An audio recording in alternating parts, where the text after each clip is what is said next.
Alors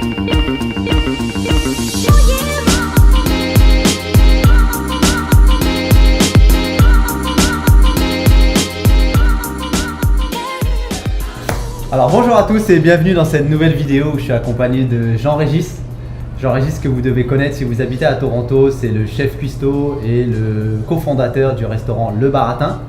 Merci Jean-Régis en tout cas de m'accueillir aujourd'hui. Bienvenue au Baratin. Merci. Excellent, excellent. Moi je voulais aujourd'hui te mettre en avant parce que j'ai beaucoup d'admiration pour les entrepreneurs d'abord, mais surtout aussi ceux qui se lancent dans la restauration. Parce que je pense que ça demande beaucoup d'énergie, beaucoup de temps, faut beaucoup suer, tu vois. Et surtout, je pense que la restauration, c'est un domaine où il faut toujours garder le sourire avec le client. Donc, avant de rentrer un peu dans ton expérience d'entrepreneur, est-ce que tu peux te présenter aux lecteurs depuis quand tu es arrivé au Canada, tes débuts, et après on va rentrer tranquillement dans ton parcours. Je m'appelle Jean-Régis Reynaud, ça fait 10 ans que je suis au Canada. J'ai une expérience internationale, j'ai travaillé en Angleterre, dans les Caraïbes et en France. J'ai commencé la profession à l'âge de 16 ans, donc ça fait plus de 23-24 ans que je fais ce métier. Et ici au Canada, j'ai établi le restaurant Le Baratin, ça fait 4 ans maintenant. Et donc voilà pour mon parcours en short ligne de ce que j'ai fait. Et justement toi, parce que tu as commencé à l'âge de 16 ans, tu as vraiment fait que de la restauration avant, si je comprends bien à peu près. C'est quoi après ta vraie motivation à t'être lancé à ton compte et tu t'es dit vas-y je vais ouvrir mon restaurant? C'est quoi qui t'a donné envie en fait de faire ça? Vous allez rigoler mais en fait moi je suis un peu, je vais dire un peu feignant. Donc j'ai toujours pensé que mes méthodes de travail étaient efficientes. Et donc j'ai décidé de travailler pour moi justement pour voir s'il y avait de la vérité dans ce savoir ce savoir professionnel. Et puis je vais dire la liberté de travailler pour moi-même, la liberté de mettre mes stratégies en place, la liberté de faire surtout mes stratégies, de faire grandir mes stratégies, de voir ce que vraiment je suis capable de faire sans limite et sans barrière. Ça c'était ma motivation numéro 1, spécialement dans la restauration, c'est un travail physique. Les carrières sont pas si grandes en tant que chef. Quand tu es jeune, il faut que tu prennes l'avantage physiquement de faire la différence, sinon après ça devient dur. Et donc j'ai saisi ma chance et mes opportunités. Tu penses que ça aurait été trop tard si tu aurais attendu ou... Non, ça aurait été différent, c'est sûr. Je pense pas qu'il y a trop tard ou trop tôt. Je pense que pour moi, c'était le restaurant, cette aventure d'entrepreneuriat s'est présentée à moi. Et tu n'es jamais prêt quand les choses se présentent à toi, mais j'ai saisi l'opportunité. J'ai fait ce que j'ai pu avec ce que j'ai. Ah ouais, ça c'est bien ce que tu as dit quand tu dis l'opportunité elle s'est présentée, c'était pas forcément le bon moment ou le bon timing, mais tu as juste t'as jump dessus. Le jump dessus, exactement. Ah ouais, un vrai toi. Est-ce que après, quand tu es arrivé au Canada, tes débuts, c'était difficile de trouver un emploi dans la cuisine? C'était horrible. Ah ouais? C'était horrible parce que moi j'arrivais, j'étais à Londres, je travaillais pour un restaurant, c'était le groupe de Joël Robuchon, donc c'était très compétitif, c'était très intéressant, c'était très organisé, c'était très intéressant à travailler, c'était une très bonne structure à se développer dedans. Et quand je suis arrivé ici, il a fallu que je recommence à zéro. Toutes mes expériences, les gens ils n'y croyaient pas. Puis le marché était totalement différent de l'Europe. Puis peut-être je me suis mal présenté. Il a fallu que j'apprenne en fait. Donc je pense que j'ai fait des erreurs. Donc je me suis retrouvé quand même, il faut savoir, Burger Boy à faire des sandwichs. J'ai vraiment pris ce qui arrivait. J'ai été dans des structures totalement désorganisées, mais c'était les seuls qui me donnaient ma chance. Et donc ça a été très très dur. Je pense que pendant un moment, j'ai perdu un peu même la passion de travailler parce que c'était carrément un autre monde. Ici au Canada, c'est très compétitif. On est dans la restauration, c'est surtout très business. Alors qu'en France et en Europe, j'ai travaillé dans des restaurants qui étaient établis, donc c'était très la culture de la cuisine, la culture du chef, la culture du produit. Ici, c'est la culture c'est la culture du profit. On est à Toronto, sans le profit, tu peux pas faire vivre tes rêves. Et ça, c'est quelque chose que j'ai dû apprendre ici. Tu avais comme des pressions en tant qu'employé ou non? Ah ouais, tous les jours. Ouais. Bah, je suis diplômé en cuisine, j'ai trois diplômes, donc je veux dire, je suis arrivé ici quand même avec un bagage professionnel, donc j'ai su faire la différence techniquement sur mon travail, mais après il a fallu que je comprenne les structures et là ça a été difficile parce que ça reste un métier. Je pense que c'est partout pareil, s'il n'y a pas de passion, surtout dans la restauration, c'est encore plus dur.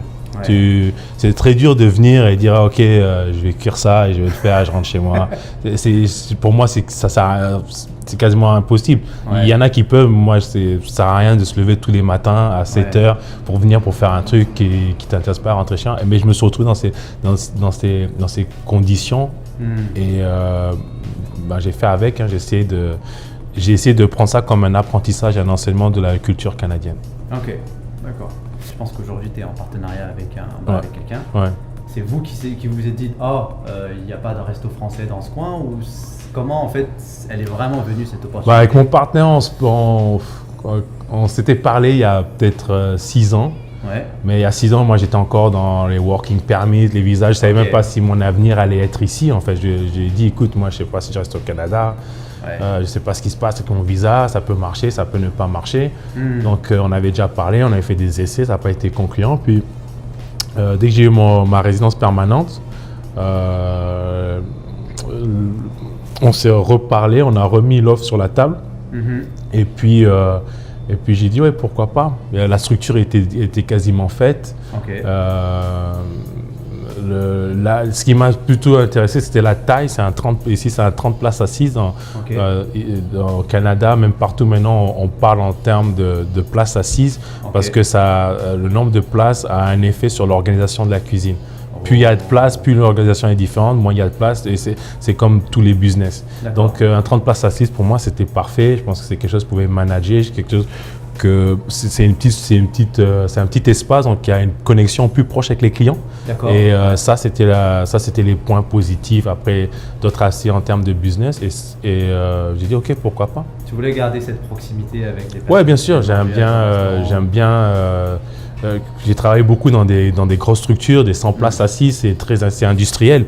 Ouais. Il y a très peu de contact avec le client, tu n'as pas le temps et puis c'est pas fait pour. Alors qu'ici, c'est plus, je pense, c'est ce que j'ai voulu plus ou moins apporter, mon partenaire et moi, on a voulu apporter ici. C'était une structure où le client peut se sentir proche du chef. Et en se sentant proche du chef, il peut se sentir proche de la cuisine. Parce que quand tu es proche de tes clients, tu ne peux pas faire n'importe quoi en termes de cuisine parce que la réponse, elle est directe. Donc, tu ne peux pas les décevoir. Et je pense que ça, c'était, je vais dire, peut-être l'un des choses les plus importantes dans cette aventure. En termes justement d'obstacles ou de défis dans ces 4 dernières années, est-ce que tu as une ou 2 anecdotes à raconter où là tu t'es dit c'est dur ou limite je sais pas, tu as envie d'abandonner et justement comment tu as fait, je pense que c'est la passion, comment tu as fait pour surmonter ces obstacles là? Bon, avant d'ouvrir j'ai toujours été dans des structures à part une qui ont toujours été ouvertes. Ça veut dire qu'il y a toujours une base de clients et toujours des clients qui venaient. Donc après, c'est plus ou moins facile quand tu as déjà des clients qui viennent d'attirer plus de clients. Le baratin, une structure, j'ai fait un restaurant avant, j'ai fait l'ouverture d'un restaurant avant où il y avait 0 client. Tu commences à 0, il n'y a rien, tu n'es pas établi, il faut faire venir les clients. Et cette aventure n'a pas marché, ça a été un échec. Tu l'as fait au Canada? Ici au Canada, juste avant, c'était sur collège. Ça a été un échec. Comme je te dis, j'ai un peu vagabondé avant. Ça a été un échec et de cet échec où j'ai perdu de l'argent, j'ai perdu du temps et de l'argent. Tout le monde m'a dit n'y va pas travailler là-bas, ça va pas marcher. Mais j'y suis allé, pas en espérant que ça marche, mais en allant pour apprendre. Super. Et en fait, ce qui s'est passé, c'est que tout ce qui n'a pas marché là-bas, ou tout ce que j'ai, avec réflexion, j'ai compris ce qui ne marchait pas. Ici, ça m'a permis de gagner du temps et d'éviter ces échecs. Et j'ai eu des challenges comme tout le monde comme tous les gens qui ouvrent un business, mais avec l'échec, l'expérience que j'ai eue avant et cet échec, j'ai gagné du temps et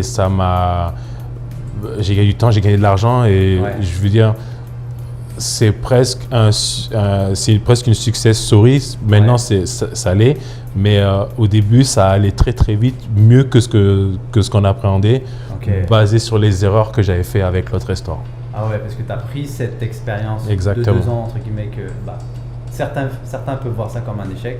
Toi, tu l'as pris comme ton apprentissage, ton temps de formation. Exactement. Et là, tu es arrivé et en plus, ça a décollé plus vite que... Ça a décollé plus vite. Donc, l'anecdote, c'est qu'un échec n'est pas forcément quelque chose de négatif, mais le plus important, c'est d'en tirer, de comprendre et d'en tirer le plus de leçons possible d'un échec. C'est là qu'un échec devient, je dirais, un asset ou quelque chose une valeur actuellement. C'est si tu en tires les enrichissements. Si tu n'en tires pas les leçons, là, ça peut être compliqué. Le baratin, c'est pas juste un restaurant où il y a de la cuisine, c'est une structure.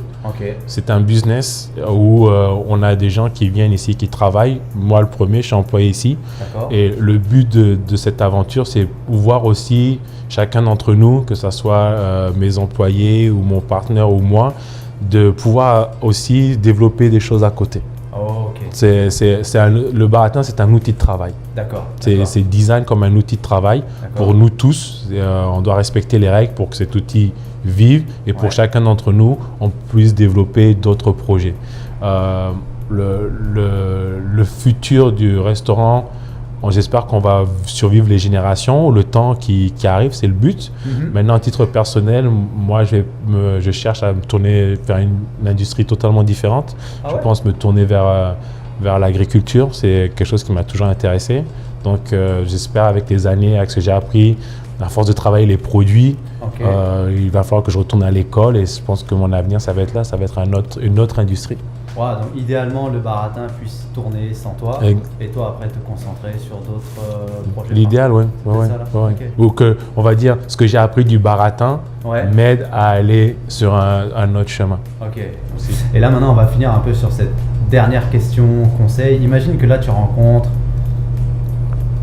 Jean-Régis il y a 10 ans. Voilà, tu viens, quelqu'un qui arrive en PVT, il a son rêve d'ouvrir un restaurant à Toronto.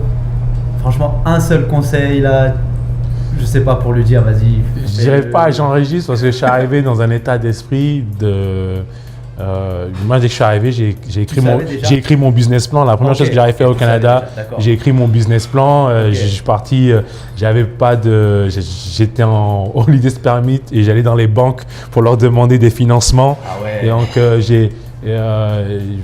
sans même savoir, sans même comprendre comment était le business, mais j'ai eu cet état d'esprit. Maintenant, si c'est quelqu'un qui vient ici, moi je dirais le Canada, dans cette société, et je vais parler pour la ville de Toronto spécifiquement, c'est de pas abandonner et de travailler.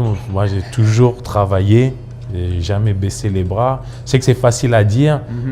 Et, et surtout, le plus, c'est d'être intelligent. Je sais pas comment c'est d'être intelligent, de vraiment pas se laisser absorber par ses émotions, de garder sa tête froide. La vie, c'est la vie. Des fois, tu es au top, des fois, tu es en bas. Aujourd'hui, les choses marchent. Demain, on ne sait pas. Mais que de toujours continuer, de toujours rester... toujours continuer. C'est ce que je dirais à quelqu'un qui arrive ici, qui veut entreprendre. Personne ne va rien te donner, ça va pas arriver dans ta main. Il va avoir des challenges, il va avoir des moments très très durs, mais c'est les moments très très durs qui vont te rendre meilleur dans l'avenir. Donc ça serait vraiment travailler et même je dirais en fait, toi tu t'es lancé même en tant que PVT sans rien connaître. Parce que ça peut être une barrière de je suis en PVT, je me lance pas encore. Mais toi, tu as été. C'est tout. Ouais, attends, si tu as une idée, ouais, moi je suis arrivé, maintenant avec le recul, j'étais à côté de la plaque. Ouais. Mais au moins, je n'ai pas juste dit je veux faire ça. Ouais. J'ai écrit un business plan, j'ai fait des recettes, j'ai pris des photos, j'ai encore mon business plan de l'époque aujourd'hui enregistré. J'ai fait une projection financière sans même savoir qu'est-ce que c'était qu'un loyer ici, mais je l'ai fait et j'ai regardé et j'ai appris et et puis je suis tombé sur des gens qui m'ont appris. Tu vois ce que je veux dire? Tu dois te mettre, si pour revenir, tu dois te mettre dans un état d'esprit.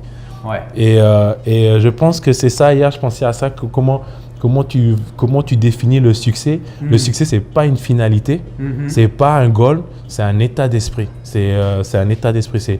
C'est une façon de… En fait, tu ne vis pas le succès.